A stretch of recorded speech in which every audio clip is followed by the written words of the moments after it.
ನಮಸ್ತೆ ಸ್ನೇಹಿತರೆ. ಈ ದಿನದ ವಿಷಯ ನೋಡಿ, ನಾವು ಏನು ಈ ಕರಿಂಗಾಲಿ ಮಾಲೆ, ಜ್ವಾಲಾಮುಖಿ ಮಾಲೆ, ತುಳಸಿ ಮಾಲೆ, ರುದ್ರಾಕ್ಷಿ, ಈ ರೀತಿಗೆ ಅವಳ ಪಚ್ಚೆ, ಈ ಥರ ಅನೇಕ ಮಾಲೆಗಳನ್ನ ಹಾಕೋದಕ್ಕೆ ಈಗ ಟ್ರೆಂಡ್ ಮಾಡಿ ಸೋಷಿಯಲ್ ಮೀಡಿಯಾ ತೆಗೆದ್ರೆ ಸಾಕು, ನಮಗೆ ಬರೇ ಈ ಕರಿಂಗಾಲಿ ಮಾಲೆದೇ ಆಗ್ಬಿಡ್ತದೆ. ಅದ್ರ ಬಗ್ಗೆ ಸತ್ಯ ತಿಳಿಯೋಣ. ಅದೆಂತಕ್ಕೆ ಹಾಕಬೇಕು, ಅದರಿಂದ ಪ್ರಯೋಜನ ಏನು, ಎಲ್ಲ ಸಂಪೂರ್ಣ ಮಾಹಿತಿ ತಿಳಿಸ್ಕೊಡ್ತೀನಿ ಸ್ನೇಹಿತರೆ. ಪೂರ್ತಿ ವಿಡಿಯೋ ನೋಡಿ. ನಮ್ಮ ಹಿಂದಿನ ಕಾಲದಲ್ಲಿ ಋಷಿ ಮುನಿಗಳು ರುದ್ರಾಕ್ಷಿ ಹಾಕ್ತಿದ್ರು, ಅದು ನಮಗೆ ಗೊತ್ತಿದೆ.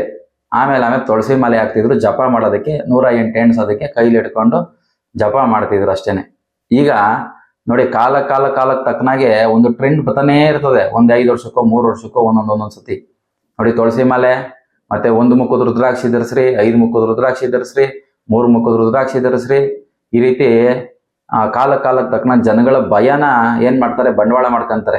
ಬದಲಾವಣೆ ಆಗ್ತದೆ, ನಿಮ್ಗೆ ಅಭಿವೃದ್ಧಿ ಆಗ್ತೀರಾ, ನೀವು ಶ್ರೀಮಂತರಾಗ್ತೀರಾ, ನಿಮ್ಗೆ ದೃಷ್ಟಿ ಹೋಗ್ಬಿಡ್ತದೆ ಅಂತ ಹೇಳ್ಬಿಟ್ಟು ಹೇಳ್ತಾ ಇರ್ತಾರೆ. ಅದಕ್ಕೆ ಉದಾಹರಣೆ ಯಾರನ್ನ ಕೊಡ್ತಾರೆ, ಈ ತಮಿಳ್ನಾಡು ನಟರುಗಳು, ಡೈರೆಕ್ಟರ್ಗಳು, ಮ್ಯೂಸಿಕ್ ಡೈರೆಕ್ಟರ್ಗಳನ್ನ ಹಾಕ್ತಾರೆ ನೋಡಿ. ಅವರು ನೇರವಾಗಿ ಹೇಳ್ಬೇಕು, ನನಗೆ ಈ ಕರಿಂಗಾಲಿ ಮಾಲೆ ಏನಿದೆ ಇದನ್ನ ಹಾಕಿದ್ರೆ ನನ್ನ ಬದಲಾಯ್ತು, ನಾನು ಶ್ರೀಮಂತ ಆದೆ, ನನ್ನ ಮನ್ಸಿಗೆ ಶಾಂತಿ ಬಂತು, ನೆಮ್ಮದಿ ಬಂತು, ನಾನು ಆರೋಗ್ಯವಾಗಿದ್ದೀನಿ ಅಂತ ಅವ್ರ ಬಾಯಲ್ಲಿ ಹೇಳಬೇಕು. ಹೇಳಿದ್ದಾರೆ ಯಾರಾದ್ರೂ? ಯಾರು ಹೇಳಿಲ್ಲ ನೋಡಿ. ಸುಮ್ಮನೆ ವ್ಯಾಪಾರದ ಒಂದು ಬಂಡವಾಳ ಅಷ್ಟೇನೆ. ಅದಕ್ಕೆ ತಕ್ಕನಾಗ ಏನ್ ಮಾಡ್ತಾರೆ ಇವರು, ಹೊಟ್ಟೆಪಾಡಿಗೋಸ್ಕರ ನಡೆಸುವಂತ ಗಿರಾಕಿಗಳು ಏನು ಪೂಜೆ ಮಾಡೋದೇನು, ಅದಕ್ಕೆ ಏನು ಆರತಿ ಬೆಳಗೋದೇನು, ಹೋಮ ಮಾಡೋದೇನು, ಅದರಿಂದ ಹೇಳ್ತಾರೆ. ಇನ್ನು ಕೆಲವರು ಒಳ್ಳೊಳ್ಳೆ ವಿಚಾರವಂತಿಕೆ ಇರುವಂತ ಯೂಟ್ಯೂಬರ್ಸ್ಗಳು ಏನ್ ಮಾಡ್ತಾ ಇದ್ದಾರೆ ನೋಡಿ, ನಾನೊಬ್ಬ ಯಾರು ಋಷಿಂತ ಭೇಟಿಯಾದೆ, ಭೂಮಿಯಿಂದ ತರಂಗ ಹೋಗ್ತಾ ಇರ್ತದೆ ಮೇಲಕ್ಕೆ ಆಕಾಶಕ್ಕೂ, ನಮಗೂ ಅದನ್ನ ಅಟ್ರಾಕ್ಷನ್ ಮಾಡ್ತದೆ ಕರಿಂಗಾಲಿ ಮಾಲೆ ಅಂತ ನನಗೊಬ್ರು ಋಷಿ ಹೇಳಿದ್ರು ಅಂತಾರೆ ನೋಡಿ. ಯಾರೂ ಸಹ ಋಷಿಗಳು ಏನು ಸಾಧು ಸಂತರುಗಳು ಯಾರೂ ಸಹ ಹಾಕೋದಿಲ್ಲ ನೋಡಿ. ಏನೋ ರಾಮಕೃಷ್ಣ ಪರಮಹಂಸರು ಏನಾದ್ರು ಹಾಕಿದ್ರ ಬರೀ ಒಂದು ಬಿಳಿ ಬಟ್ಟೆ ನೋಡಿ. ನಮ್ಮ ತಿರುಣಮಲೆ ರಮಣ ಮಹರ್ಷಿಗಳು ಏನಾದ್ರು ಹಾಕಿದ್ರ ಏನಿಲ್ಲ, ಒಂದು ಕಚ್ಚೆ ಕಟ್ಕೊಂಡಿರ್ತಾರೆ ನೋಡಿ. ಭಗವಂತ ನಾವು ತಾಯಿ ಗರ್ಭದಿಂದ ಯಾವ ರೀತಿ ಆಚೆಗೆ ಬಿಟ್ಟು ಅದೇ ರೀತಿ ಇರಬೇಕು. ಕೈಯಲ್ಲಾಗ್ಲಿ, ಕಾಲಲ್ಲಾಗ್ಲಿ, ಕುತ್ತಿಗೆಯಲ್ಲಾಗ್ಲಿ, ಯಾವ ದಾರ ಕಟ್ಟೋದ್ರಿಂದನೋ, ರುದ್ರಾಕ್ಷಿ ಬೀಜ ಕಟ್ಟೋದ್ರಿಂದ, ಯಾವ ಮಣಿ ಹಾಕೋದ್ರಿಂದನೋ ಏನು ಬದಲಾವಣೆ ಆಗೋದಿಲ್ಲ ನೋಡಿ. ನಾವು ಯಾವುದೋ ಒಂದು ಏನು ಪರಂಗಿ ಹಣ್ಣು ಬೀಜ, ಬೇರೆ ಎಲ್ಲ ಬೀಜಗಳು ಏನೇನಿದೆ, ಅಳಸೆ ಹಣ್ಣು ಬೀಜ, ಈ ರೀತಿ ಅದು ಸಹ ಒಂದೊಂದು ಬೀಜಗಳಷ್ಟೇನೆ. ಅದು ಋಷಿಗಳ ರಹಸ್ಯ. ಅದು ಇಲ್ಲಿ ನಾವು ನಿಮ್ಮ ಮುಂದೆ ಹೇಳಕ್ ಬರೋದಿಲ್ಲ. ಆ ಋಷಿಗಳು ಎಂತಕ್ಕೆ ಅದು ರುದ್ರಾಕ್ಷಿ ಧರಿಸ್ತಿದ್ರು, ಅದರಿಂದ ಏನು ಉಪಯೋಗ ಆಯ್ತಿತ್ತು ಅವ್ರಿಗೆ ಅಂತ, ಅದು ಋಷಿ ರಹಸ್ಯ. ಅದು ಹೊರಗಡೆ ಹೇಳಕ್ ಬರೋದಿಲ್ಲ. ಅದ್ರ ಬಗ್ಗೆ ನಿಮಗೆ ಚಿಂತೆ ಬಿಟ್ಬಿಡಿ. ಇನ್ನು ಯಾವುದೇ ಹಾಕ್ಬೇಡಿ ನೋಡಿ. ನಾವು ಯಾವುದೇ ಬೀಜಗಳ ಮೇಲೆ ನಾವು ನಂಬಿಕೆ ಇಡಬಾರ್ದು. ನಮ್ಮ ನಂಬಿಕೆ ಇಕ್ಬೇಕಾಗಿರೋದು ಯಾವ್ದ್ರ ಮೇಲೆ ಅಂದ್ರೆ, ನಮ್ಮ ತೋಳ್ಬಲದ ಮೇಲೆ, ನಮ್ಮ ಬುದ್ಧಿವಂತಿಕೆ ಮೇಲೆ, ನಮ್ಮಲ್ಲಿರೋ ಜ್ಞಾನದ ಮೇಲೆ, ಭಗವಂತನ ಮೇಲೆ ನಂಬಿಕೆ ಇಕ್ಬೇಕು.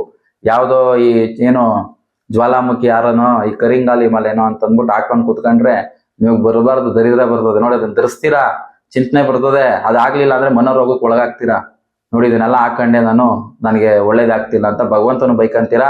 ಆ ಕೊಟ್ಟನಲ್ಲ ಮಾರನಲ್ಲ ಅವನಿಗೂ ಬೈಕಂತೀರಾ. ನಿಮ್ಮ ಮೇಲೆ ನಿಮ್ಗೆ ಅವಮಾನ ಆಗ್ತದೆ, ನಿಮ್ಮ ಮೇಲೆ ನಿಮ್ಗೆ ಜಿಗುಪ್ಸೆ ಬರ್ತದೆ.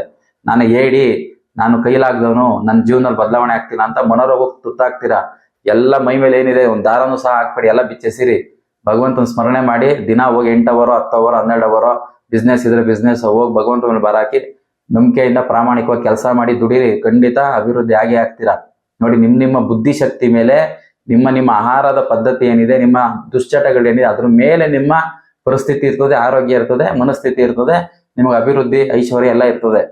ಅದನ್ನ ಬಿಟ್ಬಿಟ್ಟು ನೀವು ಈ ತರ ಯಾವ್ದಾದ್ರು ಬೀಜಗಳು ಹಾಕೊಂಡು ಯಾವ್ದಾದ್ರು ಕಾಳುಗಳು ಮರ ಚಕ್ಕೆಗಳು ಕಟ್ಕೊಂಡು ಓಡಾಡ್ತಿದ್ರೆ ಎಲ್ಲ ಅಭಿವೃದ್ಧಿ ಆಗ್ತೀರಾ? ಇದೆಲ್ಲ ಚಿಂತನೆ ಮಾಡ್ಬೇಕು. ಯಾವುದು ಸಹ ಭೂಮಿ ಮೇಲೆ ಬದಲಾಗೋದು ಸಾಧ್ಯನೇ ಇಲ್ಲ ನೋಡಿ. ಮಾವಿನಕಾಯಿ ಬಿಡ್ತಿದೆ ಮರದಲ್ಲಿ, ಅದ್ಯಾವತ್ತಾನ ಅಳಸ್ತೇನಾಗ ಬದಲಾವಣೆ ಆಗಿದ್ಯಾ? ಏನಾದ್ರು ಹಾಕಿದ್ರೆ ಬದಲಾವಣೆ ಆಗುತ್ತಾ? ಪ್ರಕೃತಿನ ಆಗಲೇ ನಿರ್ಣಯ ಆಗೋಗಿದೆ. ನಾವು ಇಲ್ಲಿ ಬಂದಿರೋದಂತಿಕೆ ಅಂತ ಮೊದಲೇ ನಿರ್ಣಯ ಆಗಿರ್ತದೆ.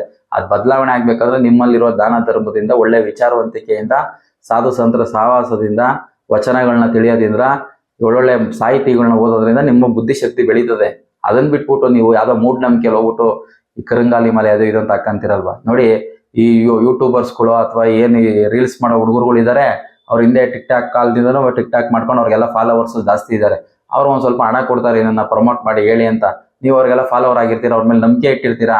ಹೋಗ್ಬಿಟ್ಟು ಒಂದು 1000 ರೂಪಾಯಿ ತಾನೆ, 500 ರೂಪಾಯಿ ತಾನೆ, 600 ರೂಪಾಯಿ ತಾನೆ ಅಂದ್ಬಿಟ್ಟು ಆ ಕರಿಂಗಾಲಿ ಮಾಲೆನೋ ಅಥವಾ ರುದ್ರಾಕ್ಷಿ ಮಾಲೆನೋ, ಜ್ವಾಲಾಮುಖಿ ಮಾಲೆನೋ ಏನ್ ಹಾಡುಗಳು ಹೇಳ್ಕೊಂಡು, ಅದಕ್ಕೇನು ಶಾಸ್ತ್ರಗಳು ಮಾಡ್ಕೊಂಡು, ಏನು ಯಾಗದ ಕುಂಡೆ ಇಟ್ಕೊಂಡೆಲ್ಲ ಪೂಜೆ ಮಾಡೋದೆಲ್ಲ ಮಾಡಿ ವಿಡಿಯೋ ಮಾಡಿ ನಮ್ಮ ಮನ್ಸಿಗೆ ಚಂಚಲ ಮಾಡಿ, ಇದಾಗುತ್ತೆ, ಅಭಿವೃದ್ಧಿ ಆಗುತ್ತೆ, ನಮಗೂ ಏನೋ ಆಸೆ ಅಲ್ವಾ, ಮನುಷ್ಯನ್ಗೆ ಆಸೆ, ದುರಾಸೆ ಜಾಸ್ತಿ ಅಲ್ವಾ, ನಾವು ಬದಲಾವಣೆ ಆಗ್ಬಿಡ್ತೀವಿ ಅಂದ್ಬಿಟ್ಟು ಅವ್ರನ್ನೆಲ್ಲ ನೋಡ್ತೀರಾ.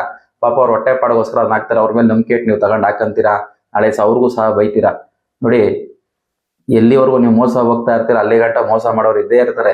ಯಾವುದು ಶಾಶ್ವತವಲ್ಲ, ನೀವು ಸಹ ಶಾಶ್ವತವಲ್ಲ. ಎಲ್ಲರೂ ಒಂದ್ ಸೈಡ್ ಮೇಲಿಗೆ ಹೋಗ್ಬೇಕು. ಇಲ್ಲಿ ಬದುಕಿರ್ಬೇಕಾದ್ರೆ ಎಷ್ಟು ಪ್ರಾಮಾಣಿಕವಾಗಿ ಸತ್ಯವಾಗಿ ನಿಮ್ ಸುತ್ತಮುತ್ತ ಇರೋ ಜನಕ್ಕೆ 4 ಒಳ್ಳೆ ವಿಚಾರ ಹೇಳ್ಕೊಂಡು, ಹೆಂಡತಿ ಮಕ್ಳನ್ನ ಸಹ ಏನು ಮನೆಯಲ್ಲ ಕುಟುಂಬದ ತಂದೆ ತಾಯಿಗಳನ್ನ ಸಾಕಿದೀರಾ, ಆರೋಗ್ಯವಾಗಿ ನೋಡಿದೀರಾ, ದೇಶಕ್ಕೇನು ಕೆಟ್ಟದ್ ಮಾಡಿದೀರಾ, ಒಳ್ಳೇದನ್ನ ಮಾಡಿದೀರಾ ಅನ್ನೋದಷ್ಟೇ ಭಗವಂತನ ಹತ್ರ ಲೆಕ್ಕ ಇರ್ತದೆ. ನೋಡಿ, ನಿಮ್ಮ ಚಿಂತನೆ ಏನು ಯಾವ ರೀತಿ ಇರ್ಬೇಕಂದ್ರೆ ದೊಡ್ಡ ಮಟ್ಟದಲ್ಲಿ ಇರ್ಬೇಕು. ಈ ಸಣ್ಣ ಚಿಂತನೆ ಮಾಡಬಾರ್ದು. ನೇರವಾಗಿ ಭಗವಂತನಿಗೂ ನಿಮಗೂ ಸಂಪರ್ಕ ಇಕ್ಕಳಿ. ಒಳ್ಳೊಳ್ಳೆ ಗುರುಗಳು ಸಿಕ್ಕಿದ್ರೆ ಅವ್ರ ಸಂಪರ್ಕ ಮಾಡಿ ಅವರಿಂದ ವಿಚಾರ ತಿಳ್ಕೊಂಡು ಸಣ್ಣ ಪುಟ್ಟ ಧ್ಯಾನ ಮಾಡೋದು, ಸಣ್ಣ ಪುಟ್ಟ ಬದಲಾವಣೆ ತಗೊಳ್ಳೋದು, ಇಲ್ಲೆಲ್ಲ ತಿಳ್ಕೊಂಡು ಬದಲಾವಣೆ ಆಗೋದಕ್ಕೆ ಸಾಗಿ. ದಯವಿಟ್ಟು ಹೇಳ್ತೀನಿ, ಕೈ ಮುಗಿದು ಇದಕ್ಕೆಲ್ಲ ಮೋಸಕ್ಕೆ ತುತ್ತಾಗ್ಬೇಡಿ. ನೀವು ಮನೋರೋಗಕ್ಕೆ ತುತ್ತಾಗ್ತೀರಾ 100%. ದಯವಿಟ್ಟು ಯಾವ ಕರಂಗಾಲಿನೂ ಹಾಕ್ಬೇಡಿ, ಯಾವ ತುಳಸಿ ಮಲೆನೂ ಹಾಕ್ಬೇಡಿ, ಯಾವುದೇ ರುದ್ರಾಕ್ಷಿನೂ ಹಾಕ್ಬೇಡಿ, ಯಾವ ಬೆಳ್ಳಿ ಸರ, ಇನ್ನೊಂದು ಅವಳ ಪಚ್ಚೆ ಗಿಚ್ಚೆ ಏನೂ ಹಾಕ್ಬೇಡಿ. ನೇರವಾಗಿ ಭಗವಂತ ನೀವು ಇಬ್ರು ಸಂಪರ್ಕದಲ್ಲಿ ಭಗವಂತನ ನಂಬಿ, ಅವನ್ ಸೃಷ್ಟಿ ತಾನೇ ಇದೆಲ್ಲ. ಅದನ್ನ ನೀವು ಹಾಕೊಳ್ಳೋದ್ರಿಂದ ದೃಷ್ಟಿ ಹೋಗುತ್ತೆ, ಇನ್ನೊಂದು ಹೋಗುತ್ತೆ, ಎಲ್ಲ ಸುಳ್ಳು. ನೋಡಿ, ಈಗ ನೋಡಿ ನೀವೆಲ್ಲ ಆಗ್ತಾ ಇರೋದ್ರಿಂದ ಕಾಡಲ್ಲಿರುವಂತ ಕರಂಗಾಲಿ ಏನು ಅದ್ಯಾವುದೋ ಮರ ಇದೆಯಲ್ವಾ, ಆ ಮರನೆಲ್ಲ ಕಡ್ದಿ ಹಾಕ್ತಾರೆ. ಈಗ ಅದು ಅರಣ್ಯ ನಾಶ ತಾನೆ. ಪ್ರಕೃತಿ ಮಾತೆ ನೀವು ಕಡಿದ್ರೆ ಆ ಪ್ರಕೃತಿ ಮಾತೆ ಶಾಪಕ್ಕೆ ಗುರಿ ನೀವು ಹಾಕಿದ್ರೆ ನಿಮ್ಗೆ ಅದಕ್ಕೆ ತಲುಪ್ತಾನೆ ಅಲ್ವಾ. ನೀವು ಅದನ್ನ ಚೆನ್ನಾಗಿ ತಿಳ್ಕೊಬೇಕು. ಏನು ಗಂಧದ ಮರ ಕಡಿದ್ರೆ ಅಥವಾ ರಕ್ತ ಚಂದನ ಕಡಿದ್ರೆ ಯಾವ ರೀತಿ ಇದು ದೇಶದ್ರೋಹ ಕೆಲಸನೋ ಅದೇ ರೀತಿ ಈ ಕರಂಗಾಲಿ ಮರಗಳು ಸಹ ಕಡಿದ್ರೆ ಇದ್ಮೇಲೆ ದೇಶದ್ರೋಹ ಕೆಲಸ ಅಂತ ಈ ಸರ್ಕಾರಗಳನ್ನೆಲ್ಲ ಚಿಂತನೆ ಮಾಡಿ ಅದನ್ನ ಸ್ಟಾಪ್ ಮಾಡಿಸ್ಬೇಕು. ಸುಮ್ಮನೆ ಹೊಟ್ಟೆ ಪಾಡ್ಗೋಸ್ಕರ ಏನೇನೋ ಹೊಸದೊಂದೊಂದು ಕಾಲಕ್ಕೆ ತಕ್ಕಂಗೆ ಟ್ರೆಂಡ್ ಬರ್ತಾ ಇರ್ತದೆ.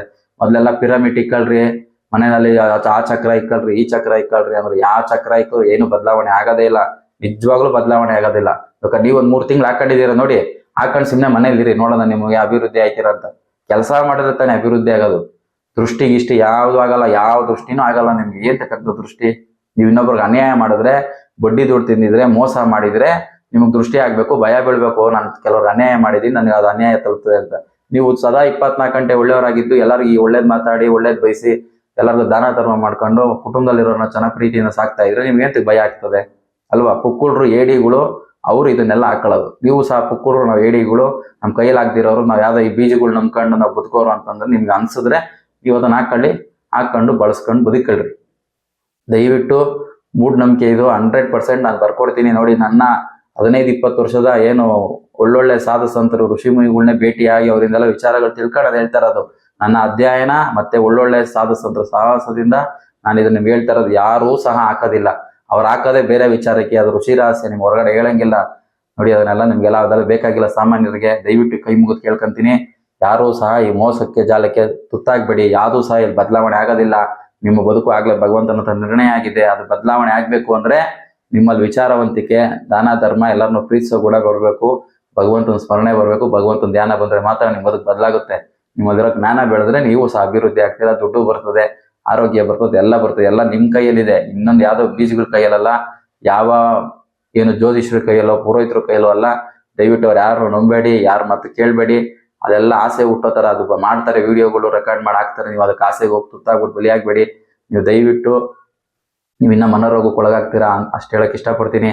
ಎಲ್ಲರಿಗೂ ಒಳ್ಳೇದಾಗ್ಲಿ. ವಿಚಾರ ಚೆನ್ನಾಗಿದೆ, ಒಳ್ಳೆ ವಿಚಾರ ಇದೆ, ತಲುಪ್ಬೇಕು ಎಲ್ಲರಿಗೂ ಅಂದ್ರೆ ಎಲ್ಲರಿಗೂ ತಲುಪಿಸಿ. ನಿಮ್ಮ ಸ್ನೇಹಿತರು, ಕುಟುಂಬಸ್ಥರಿಗೂ ಎಲ್ಲರಿಗೂ ಒಳ್ಳೇದಾಗ್ಲಿ. ಓಂ ನಮಃ ಶಿವಾಯ. ಶಿವಾಯ ನಮಃ. ಆತ್ಮ ನಮಸ್ಕಾರ.